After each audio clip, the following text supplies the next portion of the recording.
안녕하세요. 오늘의 심층 분석에 오신 걸 환영합니다. 자, 바로 본론으로 들어가 보죠. 요즘 미국 전역을 들썩이게 만드는 엄청난 문화적, 의학적 현상이 하나 있습니다. 바로 테스토스테론 대체요법, 줄여서 TRT의 폭발적인 증가 현상인데요. 이게 단순히 병원 안에서만 도는 이야기가 아니라 우리 사회 전반을 관통하는 진짜 흥미로운 주제거든요. 숫자부터 하나 볼까요? 진짜 입이 떡 벌어집니다. 2000년만 해도 100만 건이 채 안 되던 테스토스테론 처방 건수가 2025년에는 무려 1200만 건으로 껑충 뛸 전망입니다. 그야말로 엄청난 폭발이죠. 여기서 진짜 주목해야 할 건 이 속도입니다.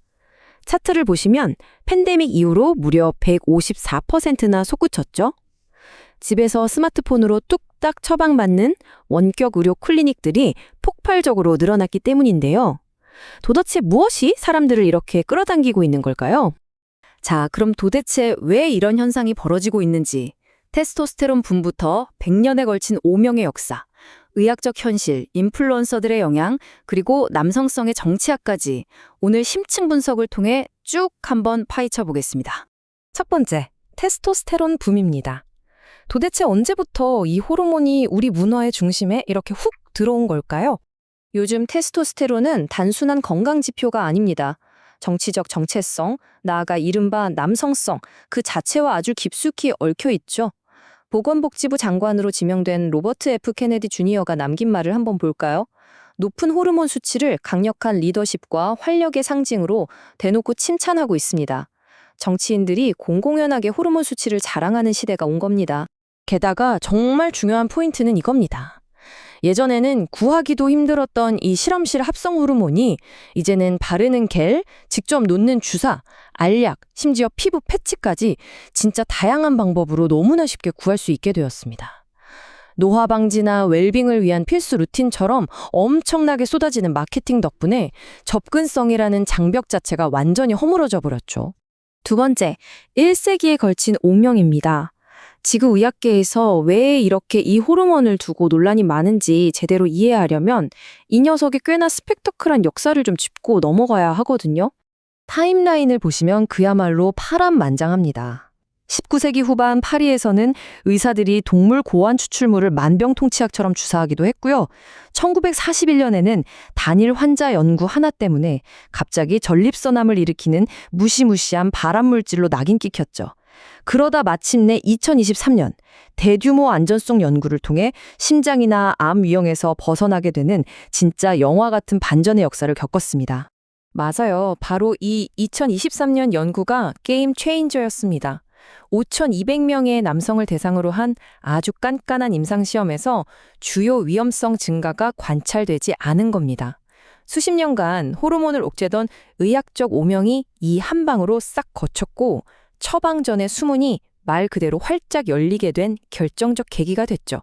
세 번째, 의학적 현실입니다. 자, 이제 차가운 과학의 시선으로 돌아와서 실제 의학적 팩트와 인터넷에 떠도는 과대 광고들이 얼마나 다른 그림을 그리고 있는지 한번 비교해 볼까요? 사실 임상적으로 진짜 테스토스테론 결핍진을 앓는 남성은 전체의 5.6% 정도에 불과합니다. 진단율이 매우 낮은 질환이죠. 하지만 문제가 뭐냐면요. 근육이 좀 빠진다거나 피곤하고 살이 찌고 우울한 이런 증상들이 워낙 일상적이고 모호하잖아요. 그러다 보니 정말 많은 남성들이 스스로 진단을 내린 뒤에 엉뚱한 목적으로 호르몬을 찾기 시작한다는 겁니다. 여기서 규제와 현실에 어마어마한 갭이 발생합니다. 보시다시피 FDA는 호르몬 생산에 영향을 주는 뇌나 고환에 명확한 손상이 있을 때만 아주 엄격하게 처방을 허용하거든요. 그런데 인터넷에 널린 소비자 직접 판매, 원격 의료 클리닉들은 어떨까요? 그냥 자연스러운 노화 현상을 막거나 성욕 저하 혹은 라이프 스타일을 끌어올리는 영양제 팔듯이 처방전을 내주고 있는 게 지금의 현실입니다. 전문가들이 진짜 머리를 쥐어뜯는 포인트가 바로 여기입니다. 표를 한번 보세요. 사람들은 근육량 증가나 활력 증가 같은 달콤한 혜택만 쫓습니다. 하지만 그 이면에 숨겨진 제대로 논의조차 되지 않는 치명적인 위험성들, 불임 문제나 위험한 혈액 점도 상승 같은 부작용에는 완전히 눈을 감아버리죠. 밖에서 호르몬을 억지로 넣어주면 우리 몸은 스스로 호르몬을 만드는 공장의 스위치를 아예 꺼버리게 되거든요. 네 번째로 넘어갑니다. 바로 인플루언서 경제입니다. 오늘날 수많은 남성들이 실제로 의학적 조언을 얻고 있는 곳. 네, 맞습니다. 바로 인터넷 세상이죠. 미국 비뇨기과 협회 자료를 보면 진짜 충격적인데요.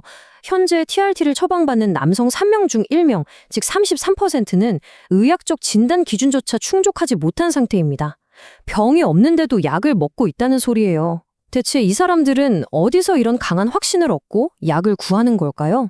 실제 TRT 사용자인 42세 토드의 이야기를 들어보면 감이 딱 옵니다. 주치의들은 근본 원인을 찾으려고 되게 조심스럽게 접근하잖아요. 그런데 당장 눈에 보이는 해결책을 원하는 환자들은 답답해 미치는 거죠. 결국 병원 문을 팍차고 나와서 자신이 듣고 싶은 답을 해주는 익명의 온라인 커뮤니티로 달려가게 되는 겁니다. 이게 바로 이른바 브로사이언스, 즉 근용 마초 과학의 무서운 파이프라인입니다. 주류 의학에 실망한 남성들이 헬스 인플루언서들에게 조언을 구하고 쉽게 처방해주는 원격 클리닉이나 심지어 규제조차 없는 불법 랩으로 빠지게 되는 거죠. 자신의 근육이 끊임없이 부족하다고 느끼면서 비현실적인 몸매를 쫓는 겁니다. 실제로 이런 강박 때문에 근육 이형증 환자가 지난 20년 동안 무려 3배나 폭증했다고 하네요. 자, 이제 마지막 5번째입니다. 남성성의 정치학. 이 지극히 개인적인 의학적 선택이 도대체 어쩌다 국가적인 정치 담론으로 나아가 이념 전쟁의 무기로까지 변모했는지 한번 들여다보죠. 우리가 여기서 어떤 정치적 입장을 편들려는 건 절대 아닙니다. 그냥 온라인에서 벌어지는 현상 자체를 객관적으로 보자는 건데요. 온라인 담론에 보면 저테스토스테론, 즉 로우티는 나약함이나 진보 성향을 조롱하는 밈으로 쓰이고요. 반대로 고테스토스테론, 하이티는 보수적인 정치관, 지배력, 그리고 이른바 워크 문화에 대한 거부를 상징하는 하나의 거대한 이상향이 되어버렸습니다. 호르몬 수치가 정치적 척도가 되어버린 거죠. 보건복지부 차관보인 브라이언 크리스틴 박사의 이 발언을 한번 보시죠. 남성성이라는 단어가 어쩌다 나쁜 말이 되어버렸다고 탄식합니다. 이런 정서는 현대사회에서 남성성이 악마화되고 있다고 느끼는 사람들의 마음을 정확히 대변하죠. 그런데 정말 흥미로운 건 이런 문화적인 반발이 그냥 온라인에서 끝나는 게 아니라 정부 최고위층의 생각과 맞닿아서 실제 국가 보건정책의 방향까지 확 틀어버리고 있다는 사실입니다. 그 구체적인 움직임들이 바로 이런 것들입니다. 당장 2026년에 FDA가 성역 저하에 대한 TRT 접근성을 넓히겠다고 발표했고요. DEA 마약류 통제 목록에서 이걸 빼려는 시도도 이어지고 있습니다. 심지어 여성 건강국에 필적하는 남성 건강국을 연방정부 산하에 아예 새로 만들어서 남성들의 신체적 정신적 위기를 국가가 직접 챙기겠다는 정부 차원의 조직적인 푸시가 일어나고 있죠. 자, 이제 여러분께 꽤나 도발적인 질문을 하나 던지면서 오늘 심층 분석을 마무리해 볼까 합니다. 만약 젊은 남성들이 사회에서 자신의 남성성이 악마화되었다고 느낀다면 수백만 명이 그저 다시 남자가 된 기분을 느끼기 위해 실험실에서 만든 합성 호르몬이 필요하다고 굳게 믿게 된 이 현상, 과연 어떻게 해석해야 할까요? 이게 단순히 생물학적인 결핍을 치료하는 의학혁명일까요? 아니면 우리 사회가 깊게 앓고 있는 훨씬 더 복잡한 문화적 결핍을 그저 주사 한 방으로 덮어버리려는 걸까요?